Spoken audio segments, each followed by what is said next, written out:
Тату достар табан астында дұшпанға айналды. КТК-да тапжылмай отырып тапсана көрер телехикая.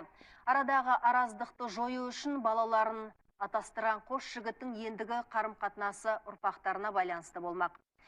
Серттескен ата-ананың сөзіне олардың ұл қызы көнер ме екен? Әкелердің серті балаларына аса қиын сынақ болама. Адам жан дүниесін ерекше тебірентер оқиға ой тереңіне батырып, ешкімді де бейжай қалдырмайды. Қазан айының 3-нен бастап шытырман оқиғалар мен сұлу сезімге толы Шырғалаң телехикаясын тамашалаңыздар. Оқиғаның өрбейтін жері Түркияның Гүзелкөй атты шағын қалашығы. Байрам мен Салих бала күннен бірге өскен, бір үшін бірі жан алып, жан беруге даяр қимас достар еді. Бірақ тағдырдың тәлкегімен екеуі бітіспес қас дұшпанға айналады. Араларындағы ымырасыз өшпенділікті ушықтырмай, араздықты бір жолата ұмытудың мүмкіндігі пайда болып, достар сөз байласады. Ақша беріп құтыла алмайсың десең, саған басқа бір ұсынысым бар.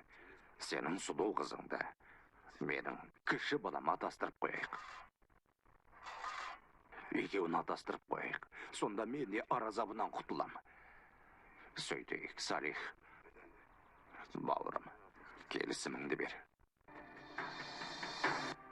Байрам баласы өскенше тасы өрге домалап, аз уақытта байып шыға келеді. Мыскеніне үлескер боп, мол дәулетке кенеледі. Айналасына сыйлы да ықпалды адам атанады. Бірақ байлыққа бола, досына берген сертін ұмытқан емес. Демек, енді тойдың ауылы алыс емес деген сөз. Енді бір-бірін көріп, білмеген қыз бен жігіт үшін сәт сағаты соққанда ата-ананың айтқанына көне ме?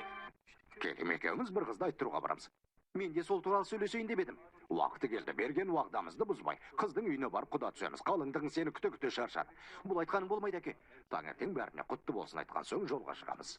Әйтсе де ата-аналар ұзақ уақытта заманның өзгергенін, жастардың көкірегінде жаңа арман, жарқын тілек көктеп келе жатқанын ескермеген еді.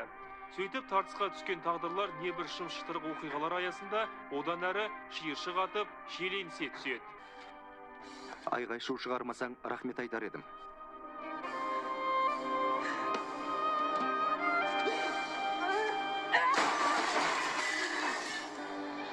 Алаңдама, шу шығармайым. Бірақ мені бұлай қорлап кеткенің үшін жақсылап тұрып, сазайыңды тартқызамын.